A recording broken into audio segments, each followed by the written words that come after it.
Assalamualaikum warahmatullahi wabarakatuh.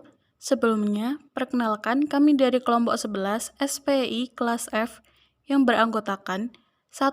Ismah Amaliyah dengan NIM 412027 dan saya sendiri, Tasya Nilamuna dengan NIM 412028. Di video kali ini, kami akan menyampaikan materi tentang pemikiran ekonomi Islam menurut para ilmuwan Muslim Indonesia. Tokoh-tokohnya yaitu 1. Cokro Aminoto, 2. Syafruddin Prawiranegara, 3. Muhammad Hatta, dan yang keempat Haji Abdul Malik Karim Amrullah. Baik, materi yang pertama adalah pengertian ekonomi Islam. Ekonomi Islam adalah sebuah sistem ilmu pengetahuan yang menyoroti masalah perekonomian, sama seperti konsep ekonomi konvensional lainnya. Hanya dalam sistem ekonomi ini, nilai-nilai Islam menjadi landasan dan dasar dalam setiap aktivitasnya. Materi selanjutnya yaitu biografi Cokro Aminoto. Cokro Aminoto adalah seorang pahlawan nasional yang dalam perjalanan hidupnya telah meraih respek dan apresiasi dari berbagai golongan, terutama golongan Islam nasionalis. Beliau lahir di Ponorogo, Jawa Timur pada tanggal 16 Agustus 1982, bertepatan dengan meletusnya Gunung Krakatau di Banten. Nama kecil Cokro Aminoto yaitu Umar Said, dan mendapat gelar keningratannya yaitu Raden Mas. Baginya, gelar tersebut merupakan hak yang dapat dipergunakannya sebagaimana ningrat-ningrat lainnya, sebab dalam dirinya mengalir darah ningrat bangsawan dari Surakarta. Materi selanjutnya adalah pemikiran ekonomi Islam menurut Cokro Aminoto. Yang pertama, mengenai kepemilikan. Pandangan Cokro Aminoto amat berbeda dengan konsep kepemilikan sosialisme.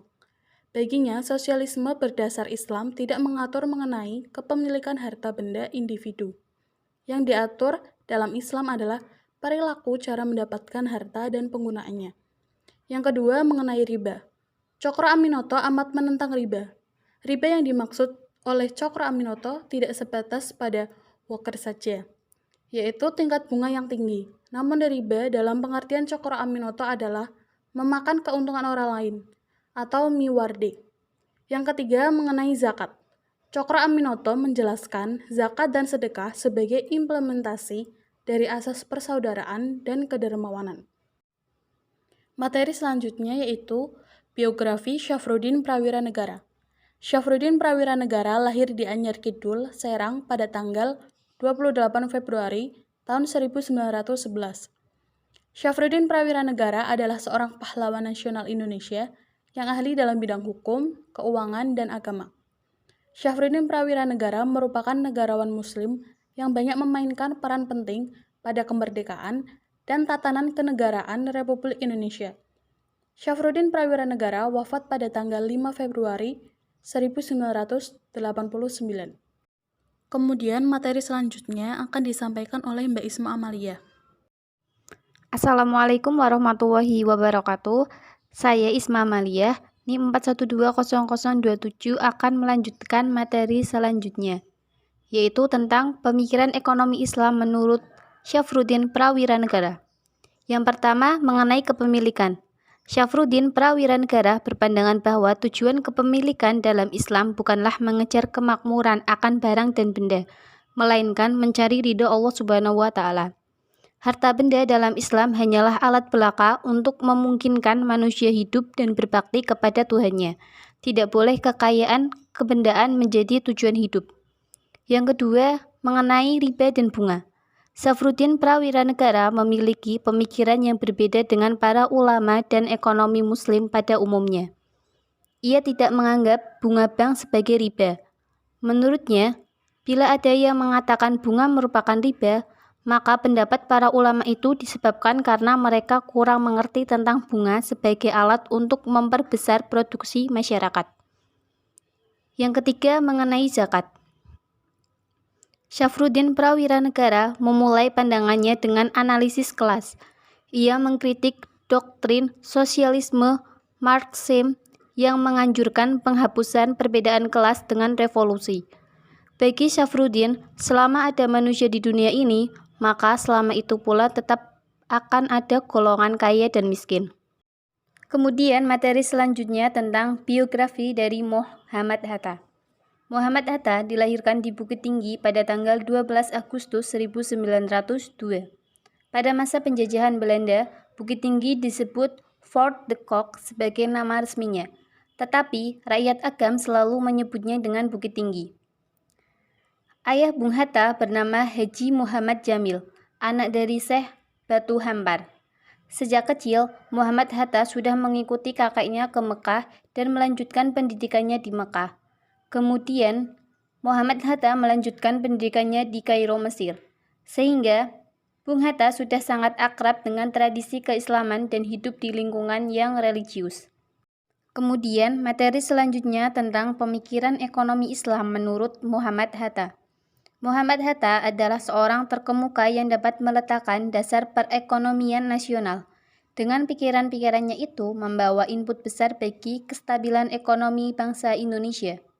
Mengingat ide-idenya yang berharga ini rasanya perlu dikaji originated atau asal-usul ajaran atau konsepsi ekonomi koperasi Muhammad Hatta.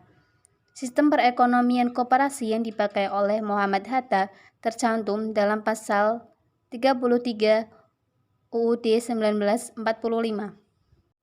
Materi selanjutnya tentang biografi Haji Abdul Malik Karim Amrullah.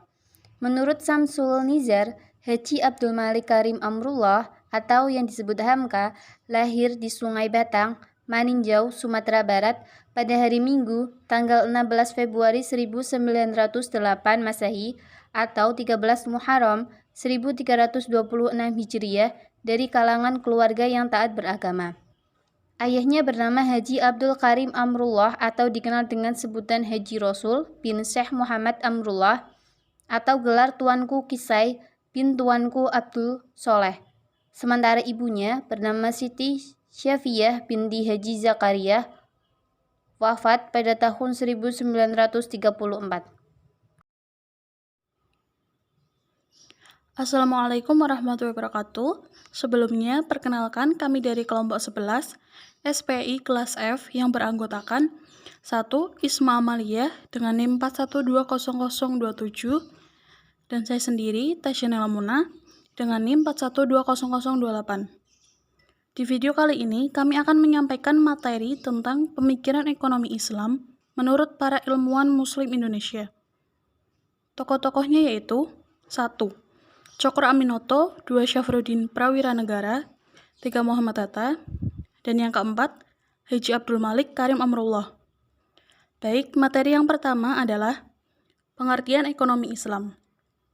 Ekonomi Islam adalah sebuah sistem ilmu, pengetahuan yang menyoroti masalah perekonomian.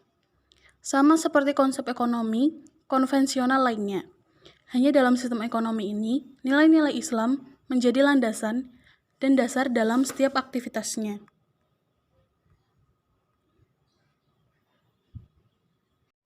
Yang kedua tentang posisi harta dalam Islam. Islam memandang harta sebagai sesuatu yang penting, sebab ketiadaannya menyebabkan seorang muslim sulit untuk menyempurnakan ibadah kepada Allah, baik ibadah mahdah maupun ibadah ghairu mahdah. Dalam sholat misalnya, diperlukan pakaian, alas kaki, alas untuk bersujud, sajadah, pembangunan masjid dan musola. Keperluan ini tidak dapat dipenuhi tanpa adanya harta. Begitu pula dalam ibadah puasa, zakat, dan haji, semuanya memerlukan harta. Yang ketiga tentang pengakuan hak milik individu dalam Islam. Menurut Hamka, kepemilikan harta yang sejati hanyalah milik Allah Subhanahu wa Ta'ala. Adapun manusia, baik sebagai individu maupun kelompok, hanyalah memiliki hak untuk menggunakannya dan memelihara sebagai wakil Allah di muka bumi, dan harta hanyalah pinjaman. Yang keempat yaitu tentang sumber-sumber mendapatkan harta. Adapun sumber-sumber mendapatkan harta dalam Islam menurut Hamka yaitu usaha. Usaha merupakan cara pertama yang dimiliki oleh manusia untuk memiliki harta, dan ini dikuatkan dengan anjuran agama dalam berusaha. Beberapa bentuk usaha yang dilakukan oleh manusia dalam mendapatkan harta meliputi sebagai berikut. Yang pertama, berburu dan memancing. Kedua, pertanian. Yang ketiga, pertambangan. Yang keempat, harta rampasan. Yang kelima, jasa dan wirausaha. Yang keenam, tanah pemerintah yang diusahakan. Yang ketujuh, warisan atau wasiat. Yang kedelapan, zakat. Selanjutnya yang kelima yaitu etika membelanjakan harta. Etika dalam membelanjakan harta harus berada pada nilai keseimbangan, tidak berlebihan dan tidak pula kekurangan. Dalam membelanjakan harta yang telah didapat dari cara halal, seharusnya pembelanjaannya tidak dilakukan sesuai dengan keinginannya sendiri, bebas tanpa batas.